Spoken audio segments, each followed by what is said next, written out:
ರೈತ ಬಾಂಧವರಿಗೆ ಪ್ರಗತಿ ಚಾನಲ್ಗೆ ಆತ್ಮೀಯವಾದಂಥ ಸ್ವಾಗತ. ಇಂದಿನ ಇದೊಂದು ವಿಡಿಯೋದಲ್ಲಿ ಜೋಳದ ಮಾರುಕಟ್ಟೆಯ ಬೆಲೆಯನ್ನು ನೋಡ್ಕೊಂಡು ಬರೋಣ. ಇನ್ನು ಯಾರು ಹೊಸದಾಗಿ ನಮ್ಮ ಯೂಟ್ಯೂಬ್ ಚಾನಲ್ ನೋಡ್ತಾ ಇದ್ದರೆ ತಪ್ಪದೇ ಸಬ್ಸ್ಕ್ರೈಬ್ ಆಗಿ.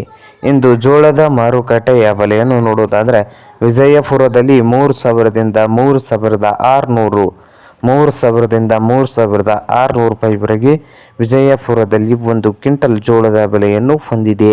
ಹಾಗೆ ಹುಬ್ಬಳ್ಳಿಯಲ್ಲಿ ನೋಡೋದಾದರೆ 2,000ದಿಂದ 4,300 2,000ದಿಂದ 4,300 ರೂಪಾಯಿವರೆಗೆ ಹುಬ್ಬಳ್ಳಿಯಲ್ಲಿ ಒಂದು ಕ್ವಿಂಟಲ್ ಜೋಳದ ಬೆಲೆಯನ್ನು ಹೊಂದಿದೆ.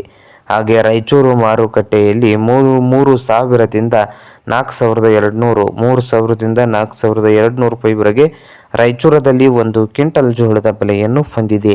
ಹಾಗೆ ಸಾಂಗ್ಲಿಯಲ್ಲಿ 4,000ದಿಂದ 5,000 ರೂಪಾಯಿವರೆಗೆ ಒಂದು ಕ್ವಿಂಟಲ್ ಜೋಳದ ಬೆಲೆಯನ್ನು ಹೊಂದಿದೆ. ಹಾಗೆ ಕಲಬುರಗಿಯಲ್ಲಿ 2,000ದಿಂದ 4,000 ರೂಪಾಯಿವರೆಗೆ ಕಲಬುರಗಿಯಲ್ಲಿ ಒಂದು ಕ್ವಿಂಟಲ್ ಜೋಳದ ಬೆಲೆಯನ್ನು ಹೊಂದಿದೆ. ನೋಡಿ ರೈತರೇ.